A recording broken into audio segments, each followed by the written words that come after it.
আসসালামু আলাইকুম। এই মুহূর্তে কুমিল্লা আছি, আগামীকাল থাকবো নোয়াখালী। অনেকেই বলেন যে কোথাও যাওয়ার আগে কেন বলি না, এবার বলে দিলাম যে আগামীকাল নোয়াখালী থাকছে। তবে এরই মধ্যে যেহেতু বিপিএল শুরু হচ্ছে, এই বিপিএলের সময়টা কাদের কাদের দিকে চোখ থাকবে সেই ব্যাপারটা নিয়ে একটু আলোচনা করতে চাই। সাব্বির রহমানের নামটা আসলে বলতে চাই, এই কারণে বলতে চাই কারণ বাংলাদেশের মিডল অর্ডারে একটা বড় ভ্যাকুয়াম আছে। সাম্প্রতিক সময় সোশ্যাল মিডিয়াতে সাব্বির রহমানকে নিয়ে অনেক কথাবার্তা হচ্ছে, অনেকে সেটাকে অযৌক্তিকও মনে করছেন, কিন্তু আমার কাছে যৌক্তিক এই কারণে গত বিপিএলে কিন্তু মিডল অর্ডার পজিশনে সাব্বির রহমান, সাইফ হাসান, ইয়াসির রাব্বিরা পারফর্ম করেছিলেন, যাদের মধ্যে সিস্টেমে আমরা সাইফ হাসান এবং ইয়াসির রাব্বিকে দেখেছি। সাব্বির রহমানকে আসলে ওইভাবে সিস্টেমে কখনো বিবেচনা করা হয় না। এখন সিলেকশন প্রসিডিউর নিয়ে যখন আলোচনা করা হয়, সিলেক্টররা সবসময় যে বিষয়টা দেখা যায় যে ঠিক আছে 1 থেকে 10 কারা টপ স্কোর করছে ওই অনুযায়ী একটা চিন্তা করা হয়। But to be very honest, আমাদের দেশে ওই কালচারটা অ্যাপার্ট ফ্রম হান্নান সরকারকে আমরা দেখেছি যে ওই জায়গাটা নিয়ে ইভালুয়েট তিনি করেন বা করতে চান। ব্যক্তিগত জায়গা থেকেও দেখেছি যে পার্টিকুলার পজিশনে কোন প্লেয়ার কেমন পারফর্ম করছে সেই বিষয়টা নিয়ে একটা জিনিস চিন্তা করা। গত বিপিএলে কিন্তু লোকাল ব্যাটারদের মধ্যে মিডল অর্ডারে সাব্বির পারফর্ম করেছেন। তবে একটা বিষয় আমি উল্লেখ করতে চাই, সেটা হচ্ছে the number of sixes he hit last year. 18টা ছক্কা তিনি গত বছর মেরেছিলেন। তবে সবচেয়ে ইম্পর্টেন্ট ব্যাপারটা হচ্ছে 7 থেকে 15 নম্বর ওভার মিড ওভার্সের যে ফেজটা, যে সময়টা আসলে আমাদের বাংলাদেশি ব্যাটারদের বাউন্ডারি স্কোরিং অ্যাবিলিটিটা আসলে অনেক কম। আপনি দেখবেন যে অনেক ব্যাটসম্যানই আছেন যারা শুরুর দিকে বেশ রান করছেন, পাওয়ার প্লেতে রান করছেন, পাওয়ার প্লেতে বাউন্ডারি স্কোর করছেন, কিন্তু যখনই পাওয়ার প্লেটা শেষ হয়ে যাচ্ছে 6 ওভারের পর থেকে কিন্তু বাউন্ডারি স্কোরিং ক্যাপাসিটির জায়গাটা আমাদের মিডল অর্ডার ব্যাটারদের অনেক কম। সাব্বির রহমান গত বিপিএলে এই সময়টাতে 7টা ছক্কা মেরেছিলেন, এই সময়টাতে 7টা ছক্কা মেরেছিলেন এবং তার স্ট্রাইক রোটেশনের জায়গাটা বেশ ভালো ছিল। এবং আপনি যদি ডট বল পার্সেন্টেজ চিন্তা করেন, ওভারঅল বিপিএলে সাব্বির রহমানের ডট বল পার্সেন্টেজ ছিল কিন্তু 40%-এরও নিচে। সো এই জায়গাটা বেশ ইম্পর্টেন্ট যে একটা প্লেয়ার মিডল অর্ডার ফেজে কেমন ব্যাটিং করছেন, স্ট্রাইক রোটেশনটা কেমন হচ্ছে।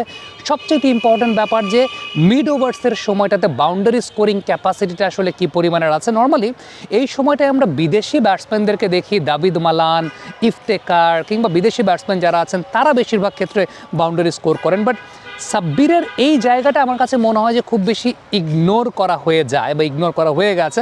এখন সেটা নামটা সাব্বির দেখেই কিনা আমি জানি না, বাট দ্য ফ্যাক্ট ইজ গত বিপিএলের পরে হয়তো বা তার এই সিস্টেমে আসাটা, মানে আমি ন্যাশনাল টিমের কথা বলছি না, ন্যাশনাল টিমের কাছাকাছি জায়গার সিস্টেমে আসাটা সেটা হয়তো বা উচিত ছিল।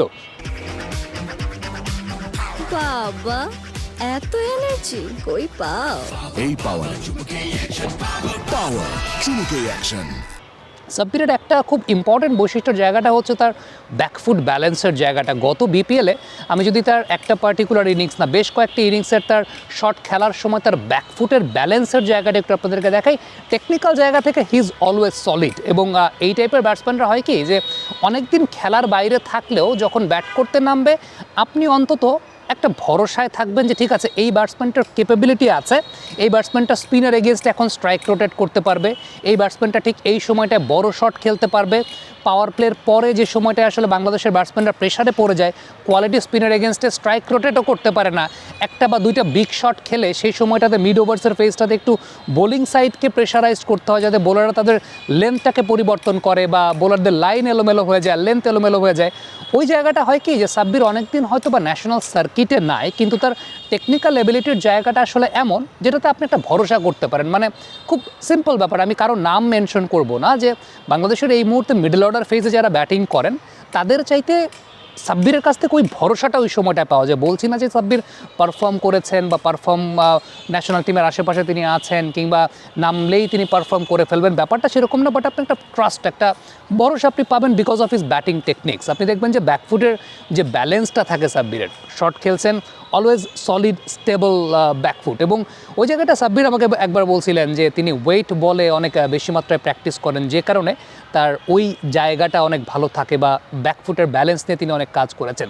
হোয়াট এভার ইট ইজ, আমার কাছে মনে হয় যে নাও ইটস হাই টাইম, টি20 ওয়ার্ল্ড কাপটাও সামনে, মিডল অর্ডারের জায়গাটায় সত্যিকারের অর্থে এখনও কিন্তু ভালনারেবল বাংলাদেশের, এখনও এটা ডিসাইডেড না যে মিডল অর্ডার ফেজে আসলে কে ব্যাটিং করবেন বা কার ব্যাটিং করা উচিত বা কে নিয়মিতভাবে তাওহিদের ব্যাকআপ বলি, তাওহিদের সঙ্গে সঙ্গ দেওয়ার জায়গা বলি, সেটা কে থাকবেন। সো এই বিপিএলটা আমার কাছে মনে হয় যে সাব্বির রহমানের সিরিয়াসলি ক্রিকেট খেলা উচিত, অন্য সব কিছু চিন্তাভাবনা বাদ দিয়ে, তাকে নিয়ে বিভিন্ন নেতিবাচক আলাপ আলোচনা হয় সেসব বাদ দিয়ে ক্রিকেটেই ফোকাস করা উচিত। প্রপার ক্রিকেটটা খেলা উচিত, সিরিয়াস ক্রিকেটটা খেলা উচিত। আমার কাছে মনে হয় যে সিরিয়াস ক্রিকেটটা খেললে নির্বাচকদের দৃষ্টি আকর্ষণ করাটা, বিশেষ করে নির্বাচকরা যদি ওই জায়গাটায় চিন্তা করেন যে আমি পার্টিকুলার পজিশন বেসড প্লেয়ার নিয়ে চিন্তা করতে চাই, এবং সেই জায়গাটায় আমার কাছে মনে হয় তার জন্য একটা সুযোগ, ফেয়ার চান্স থাকা উচিত। কমেন্ট বক্সে আপনাদের মন্তব্য, মতামত জানতে চাই।